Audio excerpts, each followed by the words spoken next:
guys, எல்லாருக்கும் வணக்கம். This is series short. எல்லாரும் எப்படி இருக்கீங்க? எல்லாரும் நல்லா இருப்பீங்க நம்புறேன். இந்த வீடியோ வந்து ஸ்பெஷலி ஃபார் பிக் பாஸ். அது நம்ம லைஃப்ல வந்து எப்படி நம்மள இம்பாக்ட் பண்றது அண்ட் அதோட ரியாலிட்டி என்ன அப்படின்றத வந்து நம்ம இந்த வீடியோல பார்க்க போறோம். புதுசா வந்து மறக்காம சப்ஸ்கிரைப் பண்ணிக்கோங்க, பெல் ஐகான் பிரஸ் பண்ணிக்கோங்க, so that நான் போற வீடியோஸ் உங்களுக்கு நோட்டிபிகேஷனா வந்துட்டே இருக்கும். Let's dive into the video.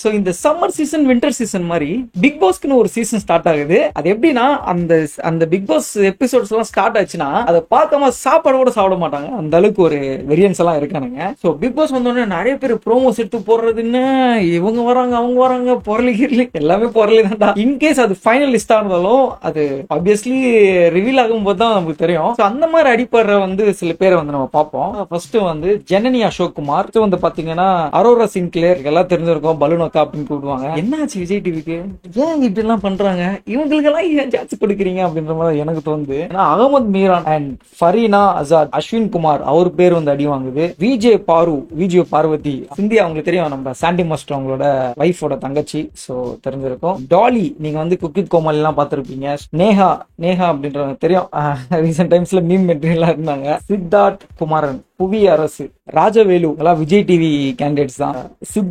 சித்து உங்களுக்கு எல்லாம் தெரிஞ்சிருக்கும். Aathirai Soundararajan and after that இன்னும் சில பேர்லாம் அடி வாங்குது. அண்ட் அதுல எது உண்மை எது போய் நமக்கு தெரியாது. கிடைக்கிறது அவங்க வந்து ஓகே இதுதான் கன்ஃபார்ம் லிஸ்டா அப்படின்னு. ஸோ அதுதான் வந்து உங்களுக்கு சொல்றேன். எல்லா சேனல்ஸ் நிறைய சேனல்ஸ்ல எல்லாம் போட்டிருக்காங்க இவங்க தான் வர போறாங்க, இதுதான் இவங்க தான் வந்து கண்டஸ்டன்ஸ் அப்படி இப்படின்னு போட்டிருக்காங்க. பட் அது எந்த அளவுக்கு உண்மைன்றது நமக்கு தெரியாது. அவங்க வியூஸ்க்காக மட்டும்தான் அவங்க அப்படி போட்டிருப்பாங்க. ஸோ இதுதான் வந்து சில லிஸ்ட் அப்படின்னு பேசப்படுது. இப்போ வந்து பாத்தீங்கன்னா பிக் பாஸ் வந்து நம்மள எப்படி இம்பாக்ட் பண்ணுது அப்படின்ற சில விஷயத்தை நம்ம டிஸ்கஸ் பண்ணுவோம். சோ நீங்க ஒரு ஷோன்னு எடுத்துக்கிட்டீங்கன்னா அது ஷோவா நீங்க பாக்குறீங்களா அப்படின்றது ஒரு கேள்வி கிட்ட இருந்தா எனக்கு பதில் வரணும். சோ நீங்க கமெண்ட் செக்ஷன்ல போயிட்டு பிக் பாஸ் வந்து ஒரு ஷோவா தான் பாக்குறேன், இல்ல அது நான் வந்து அதுக்குள்ள இன்வால்வ்மெண்ட் அதிகமா இருக்கு எனக்கு அப்படின்னு நினைக்கிறீங்களா அப்படின்றத வந்து கமெண்ட் செக்ஷன்ல சொல்லுங்க. So Bigg Boss one of the most famous show அப்படின்னு சொல்லலாம். இப்போ வந்து சீசன் 9 ஸ்டார்ட் ஆக போகுது. டெலிவிஷன்லயே விஜய் டெலிவிஷன்ல ஒரு பாப்புலரான ஒரு ஷோ அப்படின்னு சொல்லிக்கலாம். மெயினான விஷயம் என்னன்னு பாத்தீங்கன்னா இது டிஆர்பி ரொம்ப ஹையா போறதுக்கு காரணம் நம்ம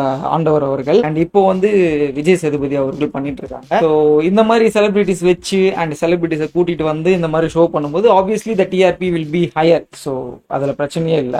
ஆனா அந்த ஷோ நம்ம கரெக்டா பாக்குறோமா அப்படின்றதுதான் என்னோட கேள்வியே. ஒரு ஷோன்னு வந்துட்டா நம்ம வந்து எவ்வளவு சீரியஸா எடுத்துக்கிறோம், அது வந்து நம்ம மைண்ட் மன ரீதியா வந்து எப்படி பாதிக்கப்படுது அப்படின்றத வந்து நிறைய பேர் தெரிஞ்சுக்கிறது இல்ல. இப்போ நிறைய பேர் கேட்கலாம், டேய் இந்த ஷோ மட்டும் தானா, ஏன்னா இந்த ஷோ நான் வந்து பொதுவா சொல்றேன் இந்த மாதிரி ஷோஸ் எல்லாம் வந்து எப்படி நம்மள இம்பாக்ட் பண்ணும் அப்படின்ற விஷயத்துக்கு நான் வரேன். சோ ஃபார் எக்ஸாம்பிள் ஒரே ஒரு இன்சிடென்ட் மட்டும் நான் சொல்றேன். இப்போ நீங்க வந்து பிக் பாஸ் பார்த்துட்டு இருக்கீங்க, அங்க வந்து சண்டை நடக்குது, ரெண்டு பேர் வந்து அந்த ரெண்டு செலிபிரிட்டிஸ் வந்து அடிச்சுக்கிறாங்க. உங்க சைக்காலஜி உங்க மென்டல் ஹெல்த் வந்து எப்படி பாதிக்கப்படும்? இப்போ அந்த பிக் பாஸ் பார்க்கும்போது அவங்க அடிச்சுக்கிறாங்கன்னும் போது நமக்குள்ளே ஒரு அட்ரினலின் ரஷ் வரும். என்ன அவன் அடிக்க மாட்டான், அவன் அடிக்கிறான் அடிக்க மாட்டான். சி த திங் இஸ் நம்ம மைண்ட்ல வந்து வயலன்ஸ் வந்து டிஃபால்ட்டா வந்துருது. இந்த மாதிரி இதெல்லாம் வந்து இப்போ ஃபார் எக்ஸாம்பிள் வந்து அந்த ஷோ வந்து ஒரு வீட்டுக்குள்ள வைக்கிறாங்க, ஒரு 100 days ஓடிட்டு இருக்கு. அந்த 100 daysக்குள்ள வந்து நீங்க வந்து பாத்துட்டு இருக்கீங்க, உங்க பர்சனல் லைஃப் கூட பாதிக்கப்பட வாய்ப்பு இருக்கு. ஒரு பர்சனை வந்து நம்ம பாத்துட்டே இருப்போம். ஃபார் எக்ஸாம்பிள் இப்போ நம்ம வந்து நம்ம அப்பாவை பார்த்து நம்ம வளர்ந்துருப்போம். ஐ மீன்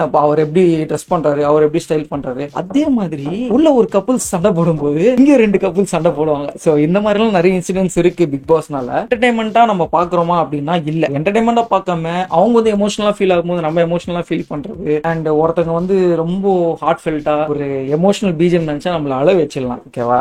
ஆனா எதுக்கு அழுகுறோம் அப்படின்றது வந்து ஒரு யோசிக்க வேண்டிய விஷயம். இப்போ பிக் பாஸ் சீசன் ஸ்டார்ட் ஆகுது. ஸ்டார்ட் ஆன உடனே நம்ம என்ன பண்ணுவோம், நம்ம வந்து டெய்லி ஒரு எபிசோட் பார்த்துட்டே வருவோம். அந்த எபிசோட் பார்க்கலன்னா உங்க மைண்ட்ல உறுத்திட்டே இருக்கும், என்ன அது வந்துச்சு பாரு. இங்க ஹைலைட் என்னன்னா டெய்லி ஒரு ப்ரோமோ விடுவாங்க சண்டை போடுற மாதிரி, அவன் வந்து இவன் அடிக்கிற மாதிரி. அவன் பாத்துக்கோங்க மக்களே, நம்ம என்ன விஷயத்துக்கு வந்து நம்ம டைம் ஸ்பெண்ட் பண்றோம் அப்படின்றது வந்து பாத்துக்கோங்க. உங்க விருப்பம் தான் அது, பட் உங்க டைம் நீங்க எதுல வைக்கிறீங்க அப்படின்றது யோசிங்க. ஒரு சைக்காலஜி அஃபெக்ட் ஆகிற ஒரு ஷோவா தான் நான் இதை பாக்குறேன். ஏன் பாத்தீங்கன்னா நானும் முன்னாடி வந்து சீசன் 1 ஸ்டார்ட் ஆகும் போதெல்லாம் வந்து இட் வாஸ் வெரி லைக் எப்படி சொல்றது, அதுதான் அது என்னதான் ஷோ அப்படின்ற மாதிரி நான் பார்த்துட்டு இருந்தேன். ஏன்னா ஆண்டவர் கொடுத்த வைப் அந்த மாதிரி. ஸோ நான் வந்து அப்சர்வ் பண்ண விஷயம் என்னன்னா அந்த சீசன் அந்த எபிசோட்லாம் நான் பார்க்கலன்னு எனக்கு அந்த நாள் ஃபுல்லா போன மாதிரியே தெரியாது. அந்த நாள் ஃபுல்லா நம்ம என்ன பண்ணோம் அப்படின்ற மாதிரி எனக்கு தோணும். ஸோ அது மட்டும் இல்லாம இது நெகட்டிவ் சைட்ஸ் இருந்தாலும் பாசிட்டிவ் சைட்ஸ் இருக்கு. சில பேர்லாம் வந்து பேசிக்க மாட்டாங்க, ரொம்பலாம் எக்ஸ்பிரசிவா இருக்க மாட்டாங்க. இந்த மாதிரி ஷோஸ் வரும்போது அதை எடுத்து இந்த மாதிரி அது இது அப்படின்னு பேசிப்பாங்க.